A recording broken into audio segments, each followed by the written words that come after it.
Canada is set to host the world next year with the World Championships in wheelchair basketball taking place in Ottawa. We have the executive director who's in charge of bringing it all together. You won't want to miss us. Let's get started.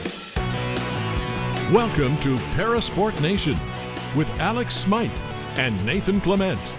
Welcome into Parasport Nation. I'm your host, Alex Smyth, and as was the case last week, I am thrilled to be joined by fill-in co-host Kelly MacDonald. Kelly, how are you doing, sir? I'm great, Alex. Did you guys have quite a discussion over picking the theme song?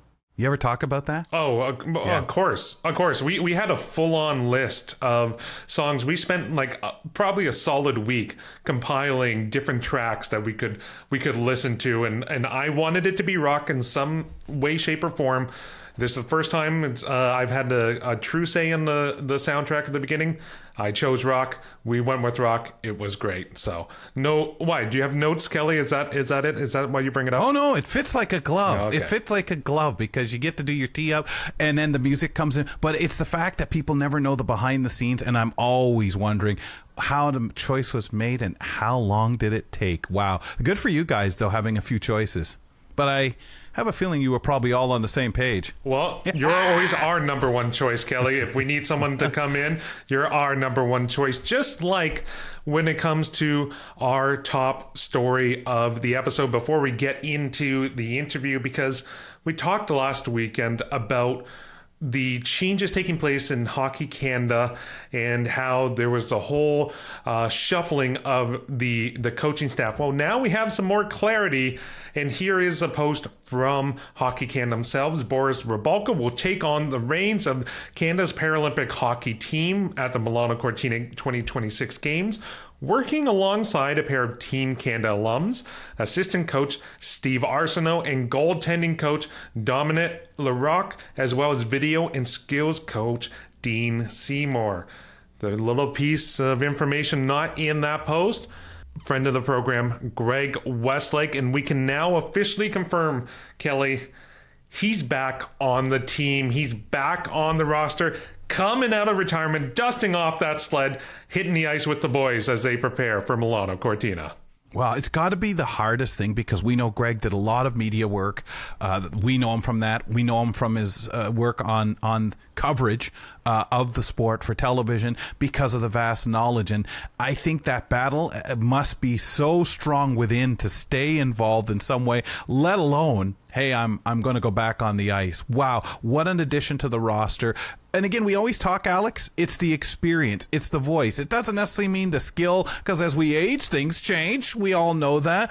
Not kind of casting any shade or anything like that on Greg, of course, but it's what he knows. It's the skill. It's what he can tell me, the younger guy. So valuable. Absolutely. And, I think he's also gearing up for probably the biggest game in sledge hockey history to ever take place at those Milano Cortina games when Canada inevitably faces off against the U.S. in those gold medal matches.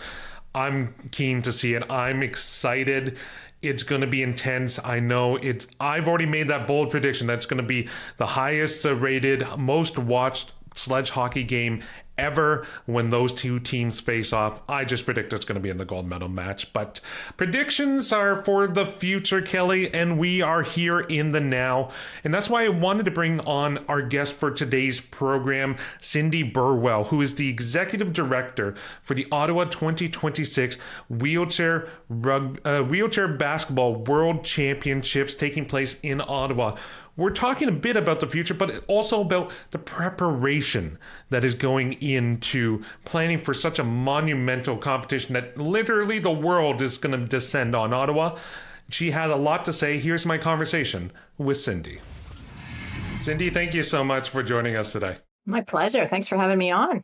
So we're just over a year away from the World Wheelchair Basketball Championships, or the Wheelchair Basketball World Championships, to get the title correct.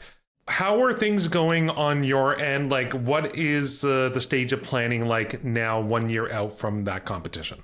Overwhelming. No, it's great. We're rolling along. So things are, a lot of things are already in place. Sort of all the top line things, the accommodation is booked, so our transportation is booked, our venues are booked. So the next sort of big steps we're working through is we'll be, getting more staff on board and really going into the fine tuning of around logistics, operations, and getting all, we'll be launching this fall our volunteers, registration, and that sort of thing. So things are rolling along really well. I think we're on track with where we want to be right now, and it's going to be a heavy year, though, no question about that. What does it mean to the city of Ottawa to be able to host the world for 11-day competition in wheelchair basketball? I really think this is a huge opportunity for Ottawa. It's such a meaningful event. It's actually the biggest team sport event for adaptive athletes that's ever been held in Canada. It's the biggest global team sport event for wheelchair athletes. So it's a really big deal for Ottawa. I mean, the last big event like this would have been the Paralympics in 2010 with, that many athletes coming in. So it's a huge opportunity for the city. I think for the city of Ottawa, it means an opportunity to reassess where the city sits from a hospitality point of view in being able to welcome people with disabilities and varying disabilities. And they're working really hard towards it. We work closely with Ottawa Tourism right now, who's conducting audits with all the various venues, with hotels, with all the different people in the hospitality sector, and giving them opportunities to be accessible ready for a year from now. And that's not going to just have impact on our event. That's going to have an impact for anybody with a disability who may be living in the city or want to visit the city. I think the other important thing about this event is, like any big event is, the legacy it leaves behind. So that's going to be a big part of what we're working on, is having a significant legacy. And also just making Ottawa sort of the framework and the city of reference for hosting events across Canada for accessible events like wheelchair basketball. Oh, that's fantastic to hear. And that's something that, we've had many conversations with different organizing committees for major events like, the Paralympics. We spoke with folks from Milano Cortina. We had coverage of the Canada Games last week on the program. And you just hear this legacy piece over and over. It's not just about now, it's about the future. It's that building block that you can continue to grow accessibility wherever you are. And so it's fantastic to hear that perspective is being taken and appreciated in Ottawa for the Wheelchair Basketball World Championships as well. But I want to focus in on a bit of your background, because this isn't your first rodeo when it comes to organizing a major sporting event. Like, take us through the lessons that you learned from kind of being the organizing lead for the Ontario Games, and how you're bringing that knowledge, that experience to Ottawa for next year. Yeah, so that was a big event. And in fact, in terms of number of athletes, it was even bigger. We were close to 2,000 athletes, over 7 days of competition, split over 2 weekends. It was a really big event. And again, the difference in that one, here we're dealing with adults, but adults with, accessibility needs. There we were dealing with kids. And so, there was a whole... Same thing, you have to be prepared for all the eventualities. So the big learning I think I had was that we went through a lot of scenario planning in advance of the event. We basically spent a few evenings with our whole committee going through what are all the potential things that could go wrong. And that was a winter event. We had a lot of outdoor events. We had an outdoor opening ceremony. And so we went through a long time of what if this happened, what would we do? And amazingly enough, a lot of the things that we chatted about did happen. We had a lot of adverse weather. We had, buses breaking down. We had a lot of different things that go on, but we were quite well prepared for that because we'd been through scenario planning, because we'd talked through what we would do. There are, of course, some things that happened that we weren't, we couldn't have predicted in advance. But for the most part, I think in any event or anything like this, the biggest takeaway I have is planning and preparation is so important, because then you're ready for whatever whatever possibly could go wrong. So, and things go wrong. And I think what we always, with the Ontario Winter Games, the big thing we said, like behind the scenes, there was lots of scrambling. There was lots of different things going on. But optically, for the athletes participating, for the people watching, it seemed to run relatively smoothly. So I think that's the important thing, too, is that, there will be things going wrong. You need to be ready for it. But also, as long as you're prepared and that your team handles it behind the scenes and that the front facing people don't experience it, that's just part of event management. Absolutely. And when it comes to Ottawa, like, what are some of the unique accessibility or inclusivity challenges that you have to kind of consider when planning for the World Championships? Like, I imagine like finding not only a venue for competition, but for hosting all these different athletes that is fully wheelchair accessible could be a bit of a logistical challenge for you. Yeah, that has been one of the bigger challenges from the get-go. To be honest, there is no perfect facility, probably anywhere. We're using facilities. Certainly one of our main competition venue is an older building. It is by no means, as accessible as it should be. The great thing is the organizers there and the people who manage that building are working really closely with us. We've come in, they've participated in audits, they've brought in accessibility experts. They're working the best they can to make all the necessary changes they can to retrofit some changing rooms, as an example, for, even for the spectators, because when we host an event for wheelchair athletes, you're going to attract people in wheelchairs as well who are going to come and watch the event. And so even from a spectator point of view, we're making sure that we have enough seating for people with accessibility. We're making sure that the doors, accessible entry. We're also have been fortunate, the other one is transportation is another big challenge. We're moving 336 athletes on a daily basis. A large majority of them are people in wheelchairs or with, special needs with respect to getting on and off and in and out of transportation. And so we've been lucky with our transportation partner is fully on board and working with us in making sure that we've got, load in and out for the buses. They're prepared to remove seats on the buses so that the athletes can move around in the bus. We're going to build ramps to better access to and from the loading and offloading area. So those are all things we've had to consider with this. We've also been working with a lot of the business associations around the city who are also super keen of making sure that their restaurants, their stores, that are all ready and accessible to the best that they can do. So if they have to put, wheelchair accessible entrance into the door, they're all working towards doing that, removing seats and tables so that it's easy to move around within restaurants. So there's been a lot of behind the scenes work in that regard, and the city and all the venues, the whole hospitality sector is really stepping up and really supporting this event and doing what they need to do over the next, from the past year and going forward to the next year. So that's been really positive for us. But it's not without challenges, and hotels the same.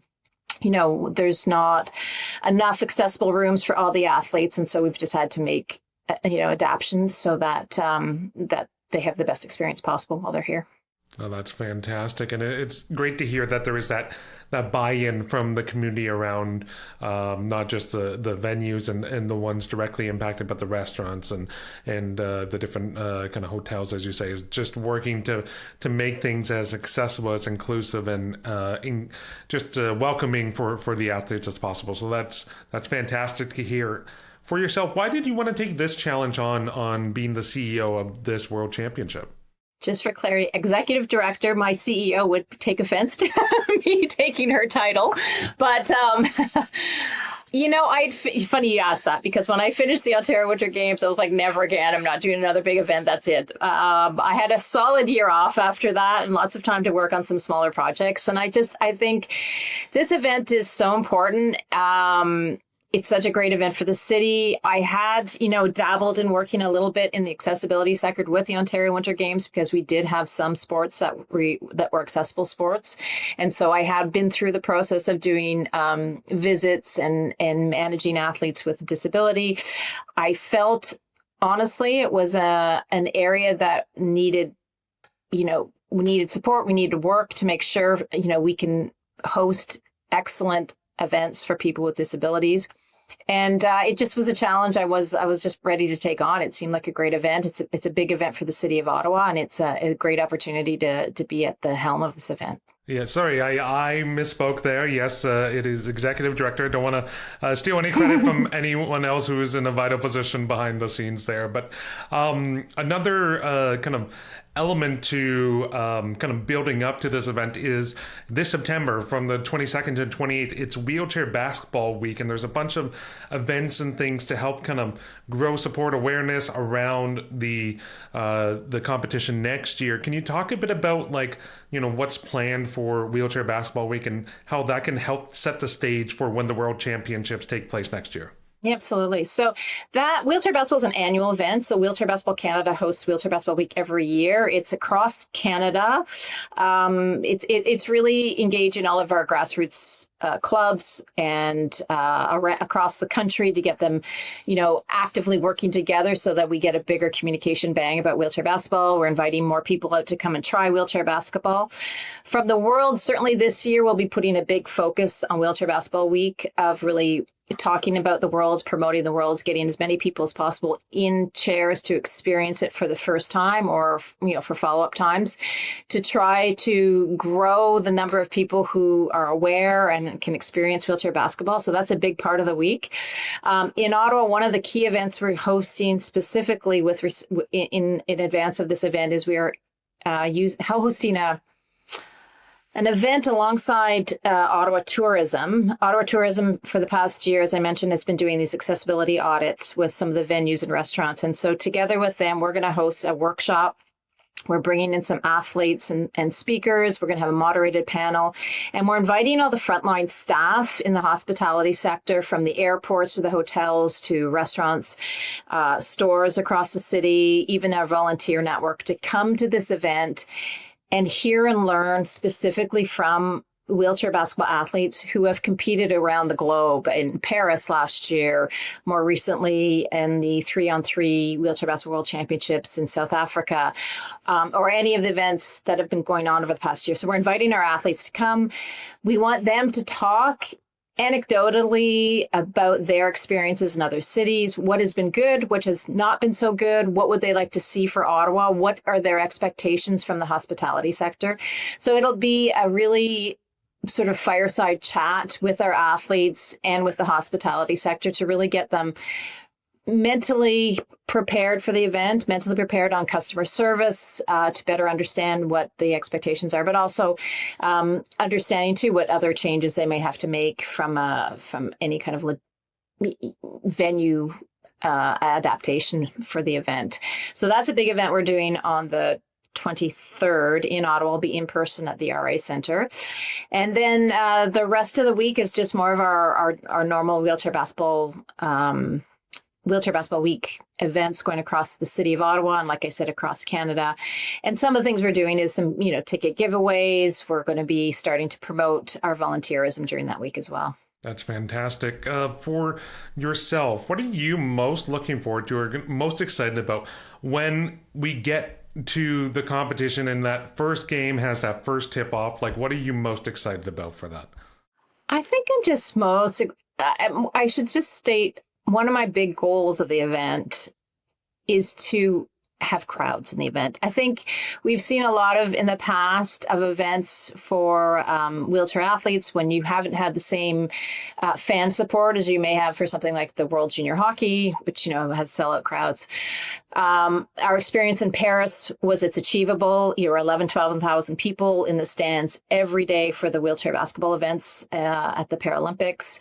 And that to me was inspiring. And so I guess for me, that is a big objective I'm setting, is that we have fans in seats and we have really good support watching the games, not just to show the world and to show Ottawa that, this is a great sport. It's an exciting sport. It's a fun sport to watch. We want to fill the stands with people, and then also to elevate the experience for the athletes, because it's, having fans in the stands, nothing is better than that when you're playing your sport. So that's my objective. So I guess back to what I'm most looking forward to. I'm most looking forward to being able to achieve that result and being able to surprise and delight the fans and surprise and delight the athletes who are, excited to see so many people watching the games. Yeah, there is nothing more special when you are at a parasport event and you see those stands full. Whether it's people from the local community, whether it's people who have made the trip in to take these events in person, it is truly magical because it's still that like grind, and we see it time and time again when it comes to the parasport world. It's just that constant grind of getting the awareness, getting that engagement there. So hopefully this is a huge success, and there is that swell of support locally, and then also from folks coming in from other areas to take it in, because it is truly going to be such a special event. And one last thing, I want to touch again on like the legacy piece. Like, what do you hope people take away from the World Championships, and whether it's yourself, it's the organizers, or even just that community of Ottawa itself that, like, you host this event, and what do you hope the outcomes and that legacy piece is for them? Yeah, the legacy is really multifaceted. So really to directly answer your question, my hope is that people come away from this event going, that was amazing. I had no idea wheelchair basketball was such a great sport to watch. And that they have a new appreciation for wheelchair sports. They have a new appreciation for, attending events of wheelchair sports, that, it's fast paced, it's exciting, it's fun to watch. There's lots of action. It's different than stand-up basketball. You don't see dunks, but there's lots of other action going on.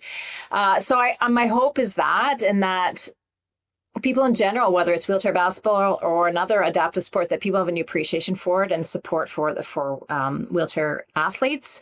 They're high performance athletes. They train, they work hard. They're amazing athletes. And so I hope people have a new appreciation for that. So that would be a big part of my legacy part. But we do actually, from a legacy point of view, have some real tangible pieces to it. So one of them is we actually have a school program that we've already started running. And we're in schools 4 days a week, and we are teaching kids about accessibility. We're teaching them about inclusivity. We're teaching them about diversity. And more importantly, we're giving them a chance to actually try wheelchair basketball and see what it's like to sit in a chair and play a sport. And they love it. It's been great. We started it a year ago, and we've had great responses from the schools. It's been a very highly successful program in the schools. And so we also want all those kids to come and watch the games, which is all part of our strategy of filling the stands as well.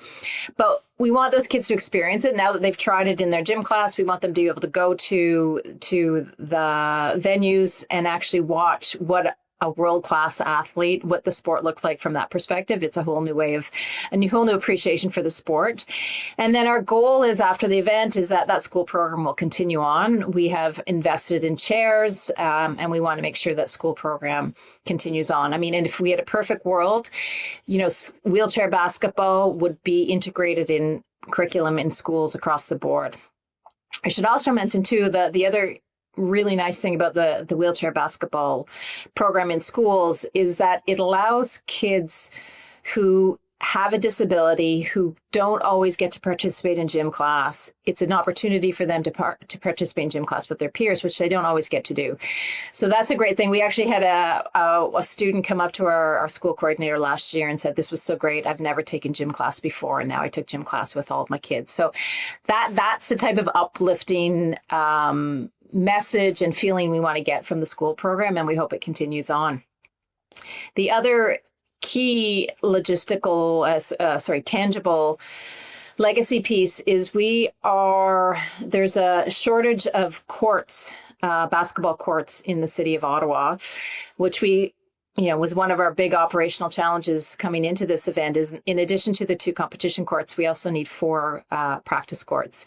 And there was no single venue where there were 4 practice courts. We would have been going into schools across the city with 28 different teams, every day going somewhere different. And so we are bringing in 4 practice courts and installing them in the convention center, which is Rogers Centre, Ottawa, right next to the Westin Hotel where the athletes are staying. And so it does a couple of things. One, it eliminates transportation, which is, as anyone's aware, getting on enough buses, at the best times and having to go to practice is not fun for anyone, let alone athletes with a disability. And it decreases our footprint from a sustainability. And nowadays, when you host events, there's supposed to be a sustainable element as part of it. So what we're doing, where we're getting those courts, is we're graciously borrowing courts from a couple of the CE Bell teams in Ontario. So Brampton, Ontario is loaning us a court, and the Montreal Alliance is loaning us a court. And then we're investing in 2 courts through support from various partners at the municipal level and privately. We're investing in courts, and those courts are going to be donated back to the city and installed permanently in a permanent location to help grow not just a sport of wheelchair basketball, but to grow basketball and court sports across the city, because there isn't a venue downtown Ottawa that can achieve that. So that's probably one of the more significant and tangible legacy pieces to this event, beyond all the infrastructure pieces and the opportunity to grow or just to host events going forward, be it in sport or other events, because of the changes that are being made for this event. No, that's truly remarkable. And I know the athletes are going to appreciate the fact that, there are going to be practice courts, as you say, right next to where the hotel is. They don't have to have those concerns about the transportation going to a different venue, or have a rotating schedule in different venues for training, that they can rely on a consistent place. So that is truly remarkable. Cindy, best of luck over the course of this next year. I know it's going to be very busy for you, but I'm sure the event is going to be fantastic. It's going to be a resounding success. We're hoping potentially to be able to be there and take it in person ourselves. So best of luck, and hopefully we can check in with you closer to the official tee-off and jumpstart for wheelchair basketball's World Championships in Ottawa. Thanks so much. And that was my conversation with Cindy Burwell, Executive Director with the Wheelchair Basketball World Championships taking place in Ottawa next year. Kelly, a lot of fantastic quotes and points in that conversation with Cindy, but I can't help but think of how they're literally renting and purchasing basketball courts to set up in the convention center so the teams have a place to practice that's convenient for them. That is huge. Far cry from the years gone by where the people just didn't have enough buy-in. And you see this kind of preparation, you see this kind of advice, and it's a no-brainer. You would have it at any other events, a place to go and practice. But that many courts really made available. What accessibility. Not too far from your sleeping arrangements. You can roll out of bed, move on in, and get practicing. I was speaking to Leo B. Doyle, who's also involved in basketball around Ottawa, and already in our conversation, and we were prepping for PC's working on with me, and it's just tremendous how much hype ahead of time this event has, from knowledge-based fundraising, as was said in the interview, in the conversation you guys had. It was just so much of the, wow, talk about front and center, not just in Ottawa, but around Canada. Yeah, and it's all leading to that tip-off just over a year from now. Hopefully I'm going to be there, that I can take it in person, that we can do some coverage with PSN. I'm hopeful about that idea, but regardless, I know Cindy is just so excited, anxious. She just wants the fans to be there. She wants that excitement and that celebration that the athletes deserve, but also wheelchair basketball as a sport deserves overall. Yeah, and you want to see the facilities that she's talking about. And obviously, I know you're not going to, at the convention center, leave 4 courts sitting out there. But where do they go next? Where does that go for that accessibility for wheelchair basketball to become more prominent? So many places you're holding the events, you say, do we have enough facilities? But a lot of time we have to create, because it's parasport. And it's so wonderful to say, yeah, we'll create, it will stay, and what will come are all the potential wheelchair basketball people who, after this event, will have been introduced to a new game, and not just them, but the community itself. To me, it almost sounds like you were trying to quote quite a famous movie. If we build it, they will come. I mean, there's no better way to end an episode than a famous quote. So for Kelly, I'm Alex. We'll catch you next time. Thanks for tuning in to Parasport Nation. Like and subscribe to the channel to follow us now.